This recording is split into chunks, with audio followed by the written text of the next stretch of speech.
ఈరోజు 4వ తరగతి తెలుగు తోటలో వెయ్యేళ్ల కవినోయ్ అనే గేయాన్ని పాడుకుందాం. పిల్లలు మీరు వెనుక పాడతారు కదా? ఓకే, గుడ్ మార్నింగ్ పిల్లలు, చక్కగా పాడండి. ఈ వెయ్యేళ్ల కవి అనే గేయాన్ని అడవి బాపిరాజు గారు రాశారు. ఇప్పుడు వెళ్ళిపోదాం.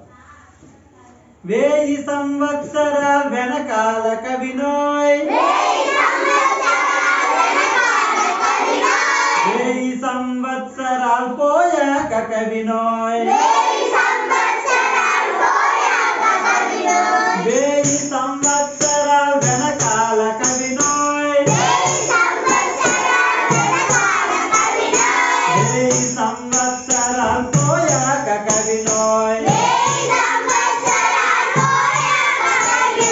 వేదాల రుక్కులో పాడాను నేనోయ్, వాల్మీకి గొంతులో ప్రవహించినానోయ్, 1000 సంవత్సరాల వెనకాల కవినోయ్,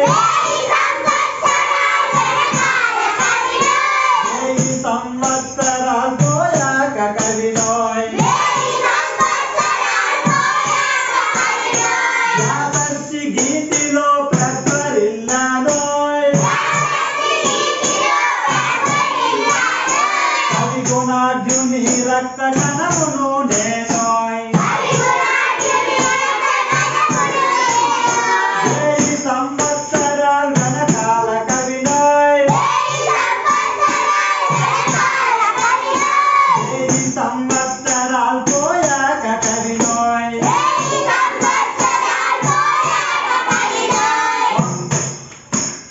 కాళిదాసానంద కంపిత స్వరమునోయ్, కాళిదాసానంద కంపిత స్వరమునోయ్, ఆంధ్ర కవి భవభూతి అమృతతో కాన్నోయ్, 1000 సంవత్సరాల వెనకాల కవినోయ్, 1000 సంవత్సరాలు పోయాక కవినోయ్, చిక్కన్న తెలుగుల తీర్పునైనానోయ్,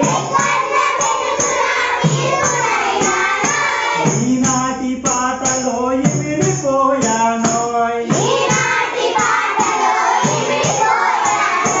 1000 సంవత్సరాల వెనకాల కవినోయ్,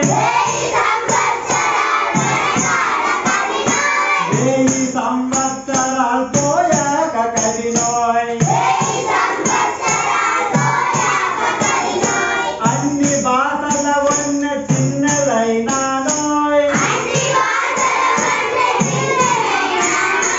ఆశాంతముల వరకు ఆవరించానోయ్,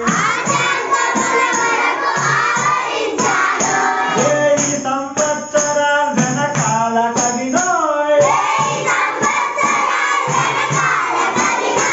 1000 సంవత్సరాలు పోయాక కవినోయ్. ఈ విధంగా ఈ వెయ్యేళ్ల కవి అనే గేయాన్ని మనము చక్కగా పాడుకోవచ్చు అన్నమాట. ఈ వెయ్యేళ్ల కవి అనే గేయాన్ని అడవి బాపిరాజు గారు రాశారని మనం చెప్పుకున్నాము. ఇతను నవలాకారుడు. నవల అంటే ఏంటంటే కథలు, పెద్ద పెద్ద కథలు రాశాడు. అవి నారాయణరావు అనే పెద్ద నవల, హిమబిందు ఒక నవల, గోన గన్నారెడ్డి ఒక నవల, గంగిరెద్దు, శశికళ, అలాంటివి ఎన్నో నవలలు కథలు రాశాడు. ఇతను రచించిన నవలకే జ్ఞానపీఠ అవార్డు, నారాయణరావు అనే రచనకు జ్ఞానపీఠ అవార్డు కూడాను వచ్చిందన్నమాట. అయితే అడవి బాపిరాజుని అందరూ ముద్దుగా బావ అని పిలుస్తారు. ఏమని పిలుస్తారు? బాబాని ఎందుకు పిలుస్తారంటే చిన్న పిల్లలు పాడుకునే పాట ఉంది కదా, చెప్పండి మీరు. బావా బావా పన్నీరు, బావను పట్టుకు తన్నేరు, వీధి వీధి తిప్పారు, ఈతడు గుంజుకు కట్టారు, పట్టె మంచం వేశారు, పాతిక గుద్దులు గుద్దారు, నులక మంచం వేశారు, 100 గుద్దులు గుద్దారు. ఇలాంటివి ఎన్నో సరదా గేయాలు, బావా బావా పన్నీరు అలాంటి గేయాలు రాయటం వల్ల అందరూ ఇతనిని బాపిరాజు బావ ఏమని పిలిచేవారు? బాపిరాజు బావ అని ముద్దుగా పిలిచేవాళ్ళు అన్నమాట. ఈ 1000 ఏళ్ల కవి అనే గేయం ఎందుకు రాశారంటే, కవి అనేవాడు మరణించిన తరువాత కూడా జీవించే ఉంటాడు. మరణించిపోయాక మన శరీరం చనిపోతుందా అంటే సమాధి చేస్తాము లేదా దహనం కాల్చి వేస్తాము. కానీ కవి చనిపోయినా సరే అతని రచనలు ఉన్నంత కాలము కవి గురించి చెప్పుకుంటారు. ఇప్పటికీ గోనగన్నారెడ్డి అనే సినిమా తీశారా? రుద్రమదేవి సినిమాలో అతని పాత్ర వస్తుంది. హిమబిందు, నారాయణరావు గురించి ఈ కథలు ఇప్పటికీ చదువుతుంది. ఇంత పెద్ద పెద్ద గ్రంథాలు లాంటి కథలు అన్నమాట. అవి చదివితే సమాజానికి ఎంతో, సమాజంలో జరిగే సంఘటనలే రాశాడు.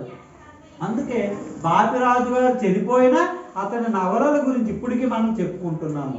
వాల్మీకి మహర్షి చనిపోయిన రామాయణం ఇప్పటికీ చదువుతున్నాం. వ్యాస మహర్షి గారు లేకపోయినా సరే మహాభారతము, పురాణాలు, భగవద్గీత ఇలాంటివన్నీ మనము చెప్పుకుంటున్నాము. కాళిదాసు గారు లేకపోయినా అతను రచించిన అభిజ్ఞాన శాకుంతలం గురించి మనం చెప్పుకుంటున్నాము. అలాగే తిక్కన రచించిన ఆంధ్ర మహాభారతం, తెలుగులో తిక్కన రాశాడు అనమాట మహాభారతాన్ని నన్నయ్య, తిక్కన, ఎర్రాప్రగడ అనే 3 తెలుగు కవులు రాయటం జరిగింది. వాళ్ళందరూ ఇప్పుడు ఉన్నారా? చనిపోయారు. అయినా సరే వాళ్ళు రచించిన రచనలు మనం ఇప్పటికీ చదువుకుంటున్నాము. ప్రతి ఇంట్లో మహాభారతం ఉంటుంది. అందుకే కవి అనేవాడు చనిపోయినా జీవించే ఉంటాడని అడవి బాపిరాజు గారు చాలా చక్కగా చెప్పడం జరిగింది. మీరు మరొకసారి గేయం చెప్తామా? చెప్పడానికి ఇష్టం లేదా? చెప్పండి ఫాస్ట్ గా. 1000 సంవత్సరాలు వెనకాల కవినోయ్, 1000 సంవత్సరాలు పోయాక కవినోయ్, వేదాల రుక్కులో పాడాను నేనోయ్,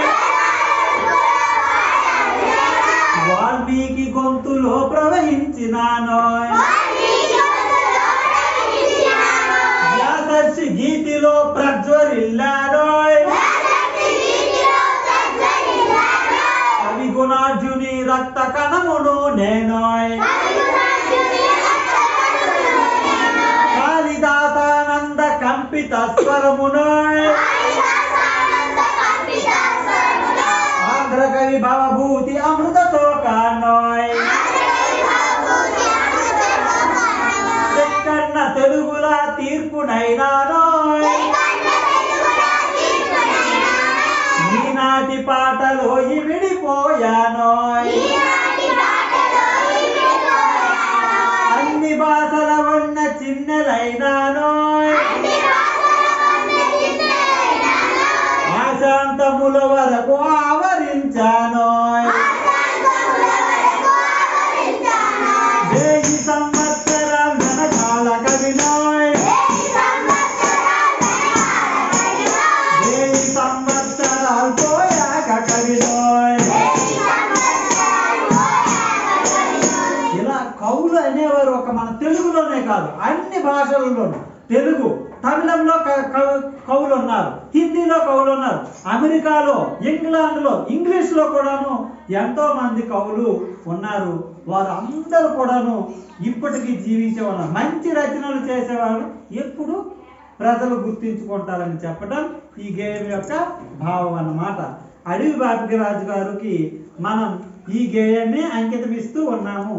మా పెద్ద తామరపల్లి మోడల్ ప్రైమరీ స్కూల్లో ఈ గేయం చెప్పడం జరిగిందండి దుర్యోధన మాస్టర్ గారు. ఇప్పుడు మీ అందరికి నచ్చిందని ఆశిస్తూ నమస్తే.